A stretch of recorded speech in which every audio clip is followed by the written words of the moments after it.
नमस्कार, मैं अनुप कुमार आप सभी का स्वागत करता हूं। जिस प्रकार से पाकिस्तान से तमाम वीडियो आ रहे हैं, पाकिस्तान के मुस्लिम लोग भी अब कह रहे हैं कि हमें हिंदुस्तान में शामिल कर लेना चाहिए, हमें हिंदुस्तान में शामिल कर लो और मोदी जी मिटाएंगे पाकिस्तान की भुखमरी। इस प्रकार की तमाम वीडियो आ रही हैं, लेकिन इस पर हिंदुस्तान की जनता क्या कहती है, हिंदुस्तान के हिंदू क्या कहते हैं। हमारे साथ बातचीत करने के लिए अमित सिंह राठौड़ जी हैं। अमित जी, कैसे देखते हैं कि ये पाकिस्तान से वीडियो आ रही है, पाकिस्तान के मुस्लिम कह रहे हैं हमें हिंदुस्तान में शामिल कर लो?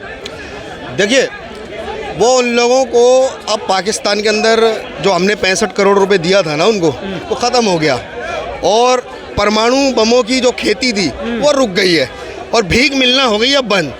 अब ये लोग देख रहे हैं कहाँ, जिसे ये गजवाए हिंद में भारत को इस्लामी राष्ट्र बनाना चाहते थे, अब उसकी तरफ देखना चाहते हैं कि अब माई बाप तुम ही हो, तुम ही बचा लो। तो कान खोल के सुनो, केवल और केवल एक ही रास्ता है, पाकिस्तान के 4 टुकड़े कर दो और 4 टुकड़े करने के बाद और वहाँ पे जितनी भी महिलाएं हैं जो स्वेच्छा से भारत के अंदर आना चाहती हैं, हमारे देश के नौजवान बहुत हैं जो स्वीकार कर लेंगे और सबको हिंदू धर्म में घर वापसी करवाएंगे। और रह गई बात पाकिस्तान की, पाकिस्तान के पास एक ही रास्ता है, केवल और केवल उसका टुकड़े होना और वो खुद वहाँ पर हिंदू धर्म अपना ले। विलय करने की क्या ज़रूरत है, एक बार खुद ही अपना हिंदू धर्म अपनाए ना। जो हमारे हिंदू भाई हैं उनको सत्ता में लेके आए, क्यों नहीं आज तक सत्ता में लेके आए? क्या कारण था 75 सालों से कि केवल हमारे जितने भी हिंदू थे वो विलुप्त हो गए। विलुप्ति का कारण समझते हैं आप? हमारे मंदिरों को विलुप्त किया जिन्होंने, हमारी पीठ में खंजर घोंपने का काम लगातार किया, और आज ये हमारी तरफ देख रहे हैं। अरे मत देखो, तुम्हारी तरफ हमारा एक ही है कि केवल और केवल हम लोग पीओके को लेंगे और पीओके के अलावा कुछ काम नहीं, और पाकिस्तान के टुकड़े करेंगे। किस लिए? बलूचिस्तान के अंदर आज अगर आप देखोगे ना, 20 साल से 35 साल के बीच के युवा लापता हैं, घरों से निकाल के पाकिस्तान ने मारा। जो अपनी जनता को ना रख सका वो हमारे देश की तरफ देख रहा। कान खोल के सुन लो, केवल भारत अब अग्रसर हो गया है विश्व गुरु की ओर, और तुम जैसों की स्थिति, तुम्हारी ही स्थिति तुमने खुद पैदा करी। और अब पाकिस्तान भी कहेगा जय श्री राम, कहेगा अब जय श्री राम। पाकिस्तान की आवाम जो है वो कह रही है कि हिंदुस्तान है, अफगानिस्तान की मदद कर देता है, तालिबान की मदद कर देता है, चीन की, यूक्रेन की, सबकी मदद कर देता है, लेकिन हम छोटे भाई हैं, लेकिन फिर पाकिस्तान की मदद नहीं करता है। देखिए, हाँ हम लोग मदद करते हैं, हमारा नारा है वसुधैव कुटुंबकम, लेकिन तुम जैसे गद्दार पड़ोसी जब हमारी पीठ में खंजर घोंपने का काम करते हो ना, तो तुम्हारी तरफ टोक नहीं होगी, केवल ठोक। हम गोली और बोली साथ में नहीं चला सकते। हमने 75 साल अपने देश का अभिन्न अंग तुमको देकर तुम्हारी जिद पे, उसके बाद हमने अपने लाखों हिंदुओं का नरसंहार भी देखा, और उसके बाद आज तुम सोच रहे हो कि हम तुम्हें घर वापसी कराएंगे। कभी भी नहीं, और संभव ही नहीं है। केवल घर वापसी आप अपनी महिलाओं को भेज दो, क्योंकि तुम लोग अपनी महिलाओं को चाइना में बेचने का काम कर रहे हो। तुम भारत भेज दो, भारत के युवा तुम्हारी सभी महिलाओं को स्वीकार कर लेंगे, लेकिन तुम जैसे गद्दारों को, जिहादियों को बिल्कुल भी पनाह नहीं देंगे। तुम्हारे लिए हमारे पास लंबी लंबी ब्रह्मोस रखी हैं, और जिनको चलाना हमने दिवाली के लिए ना और 26 जनवरी की परेड के लिए नहीं रखा है। जिस दिन भी भारत की तरफ देखोगे तो बालाकोट में जिस तरीके से फेंके थे ना, उसी तरीके से जवाब देने के लिए हम लोग तैयार हैं। वो लोग कह रहे थे कश्मीर पाकिस्तान का हिस्सा है, हम पाकिस्तान लेके रहेंगे इंशाल्लाह इंशाल्लाह, नारे तकदीर, कश्मीर पाकिस्तान का हिस्सा है और पाकिस्तान उसको कब्जा करके रहेगा, हिंदुस्तान से छीन के रहेगा। आज वो हिंदुस्तान से दया की भीख मांग रहे हैं। देखिए, मैं आपको बता दूं, जो लोग कह रहे हैं कश्मीर पाकिस्तान का हिस्सा है, कान खोल के सुन लो, पूरा का पूरा पाकिस्तान हिंदुस्तान का हिस्सा है।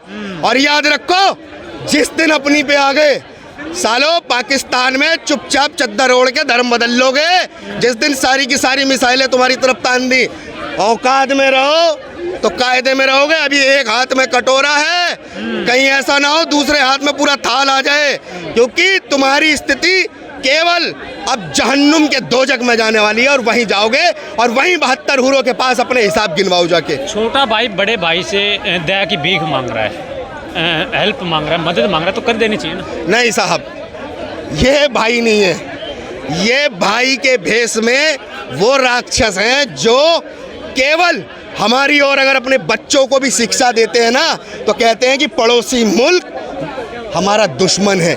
इन्होंने शिक्षा अपने बच्चों को दे रखी। हमने अपने बच्चों को शिक्षा क्या देते हैं?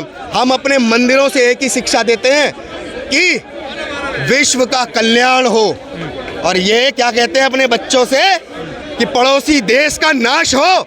अरे तुम लोगों का समय पूरा हो गया, और अगर तुम्हारे अल्लाह ताला में इतनी है क्षमता तो एक बार कहो ना। जैसे हमारे यहाँ तो भाई देखो अल्लाह ताला सुनता है, भारत में तो शाहीन बाग में बिरयानी ऊपर से आती है। हम तो कह रहे हैं पाकिस्तान में भी तुम्हारी अगर इतनी ही है दुआ में ताकत तो पाकिस्तान में भी बिरयानी आसमान से मंगा लो, सीधी सी बात। अब एक बात मेरे को समझ में नहीं आई, हिंदुस्तान अफगानिस्तान की मदद कर देता है कि वो भी इस्लामिक देश है, तालिबान की मदद कर देता है तो वो भी इस्लामिक देश है, पाकिस्तान की क्यों मदद नहीं करता? क्योंकि पाकिस्तान तो हिस्सा भारत का ही रहा है ना कभी। देखिए हमने मदद तो तुर्की की भी की अभी, हाँ। तो इसका मतलब ये नहीं कि हम गद्दारों को अपना हमदर्द समझ ले। जिन्होंने जख्म हमें दिए हैं, मुंबई हमला हमें याद है, हमें आज़ादी के समय नरसंहार याद है, भारत में हुए हर बम ब्लास्ट याद है, हमें बालाकोट याद है, हमें हर एक चीज़ याद है कि कैसे तुमको अब जवाब देना है। क्योंकि तुम लोगों ने केवल भारत में आतंकवाद फैलाने के नाम पर केवल फंडिंग जो उठाई थी, और आज वो फंडिंग भी समाप्त हो गई है और तुम्हारा भी समाप्ति का समय आ गया। जिस प्रकार से पाकिस्तान से बोला जा रहा है कि मोदी जी मिटाएंगे पाकिस्तान की भूखमरी, तो क्या मोदी जी मिटा पाएंगे पाकिस्तान की भूखमरी? देखो जी, मोदी जी पाकिस्तान को बनाएंगे भुखमरा, और बना दिया है। कहा था उन्होंने कि भीख मांगोगे कटोरा हाथ में लेके, और जब कटोरा लेके भीख मांगोगे तो हाथ में उस कटोरे में कोई भीख देगा भी नहीं। क्यों? आज दौड़ रहे हैं ना चारों तरफ। चाइना को अपना अब्बा बोलते थे, वो 4-4 फुट के, उनको अब्बा बोलते थे ना। ये आज दिया उन्होंने भीख? नहीं दिया। आज 57 देश है मुस्लिमों के, एक मुस्लिम देश इनको भीख नहीं दे रहा है। और भारत की तरफ देख रहे हैं, भारत ने 1947 में 65 करोड़ रुपए भिखारियों तुम्हें दान दे के गलती की थी। अब तुम्हारे लिए कोई पैसा नहीं हमारे पास, केवल और केवल लंबी लंबी हमने वो बना रखी है ब्रह्मोस, चाहिए तो बताओ भेज देते हैं। अभी एक टेस्ट ड्राइव किया था, कोई गलती से पहुंच गया था पाकिस्तान में, फट गई थी, हवा निकल गई थी सबकी, भारत ने परमाणु मिसाइल भेज दी। सुसरो वो तो एक झलकी थी, अभी तो पूरी झांकी बाकी है। अभी तुम्हारे हाथ में कटोरा है, और अभी देखना तुम्हारे हाथ का जो परमाणु बम है वो भी फुस होना बाकी है, क्योंकि उसमें अब दम नहीं रही है बिल्कुल भी, और ना ही अब वो चलने वाला है इनका बिल्कुल भी। तो जिस प्रकार से कहा जाता था अखंड भारत की बात की जाती है, तो अब तो मौका भी है, वहाँ की आवाम भी कह रही है पाकिस्तान के हमें हिंदुस्तान में शामिल कर लो। मौके भी तो हम तो कह तो रहे हैं ना, भारत के 4 टुकड़े, भारत 4 टुकड़े करने के लिए सक्षम है, और भारत 4 टुकड़े करेगा इनके, सीधी सी बात है। और तुम भारत की तरफ मत देखो, हम तो कह रहे हैं तुम शुरुआत अपने पाकिस्तान से करो।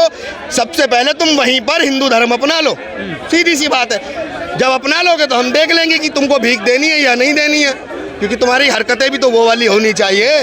तुम बगल में छुरी और मुख में राम हमको जब के दिखाओगे, ये तो नहीं चल पाएगा।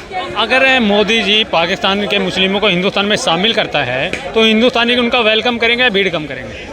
भैया देखिए, वेलकम नहीं है, हमारी तरफ से भीड़ कम है, सीधी सी बात है। और हम तो अपने देश के छुपे हुए उन गद्दारों को भी कहते हैं, जाओ तुम्हारे अब्बा के हाथ में कटोरा, और जाओ तुम भी वहाँ उस कटोरे में बिरयानी और कुछ ढूंढ लो, तुम्हें मिल जाए तो। क्योंकि देश के अंदर एक अलग आगाज हो चुका है।